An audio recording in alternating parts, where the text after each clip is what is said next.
Power star Pawan Kalyan హీరోగా కొత్త cinema Harihara Veeramallu periodic action adventure మూవీగా రాబోతున్న ఈ సినిమాకి జ్యోతికృష్ణ దర్శకత్వం వహిస్తున్నారు. ఈ చిత్రాన్ని 2 భాగాలుగా రూపొందిస్తున్నామని ఇప్పటికే నిర్మాత ఏం రత్నం ప్రకటించారు. మొదటి భాగానికి Harihara Veeramallu part 1 స్వాడ్ versus spirit అని పేరు పెట్టారు. ఈ చిత్రాన్ని గ్రాండ్గా జూలై 24న విడుదల చేయనున్నట్లు తెలిపారు మేకర్స్. విడుదల తేదీ దగ్గర పడుతున్న నేపథ్యంలో ఈ సినిమా గురించిన విశేషాలు వైరల్ అవుతున్నాయి. ప్రేక్షకులు భారీ అంచనాలు పెట్టుకోవడంతో ప్రతి విషయం హాట్ టాపిక్ అవుతుంది. ఈ నేపథ్యంలో తాజాగా హరిహర వీరమల్లు రన్ టైం ఎంతనే విషయం బయటకొచ్చింది. ఇప్పటికే ఓవర్సీస్లో కొన్ని ప్రాంతాల్లో హరిహర వీరమల్లు టికెట్ బుకింగ్స్ మొదలు కాగా అక్కడ ఓ టికెట్ బుకింగ్ ప్లాట్ఫామ్ ఈ సినిమా రన్ టైం 2.40 గంటలోని పేర్కొంది. దీంతో ఈ న్యూస్ సోషల్ మీడియాలో వైరల్గా మారింది. అయితే దీనిపై అధికారిక సమాచారం రావాల్సి ఉంది. ఈ మేర రన్ టైంతో పవన్ కళ్యాణ్ సునామీ రాబోతోందంటూ మెగా ఫ్యాన్స్ కామెంట్స్ చేస్తున్నారు.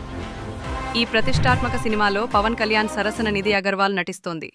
ఇలాంటి మరిన్ని ఆసక్తికర విషయాల కోసం మా ఛానల్ని లైక్ చేసి, షేర్ చేసి, సబ్స్క్రైబ్ చేసుకోండి.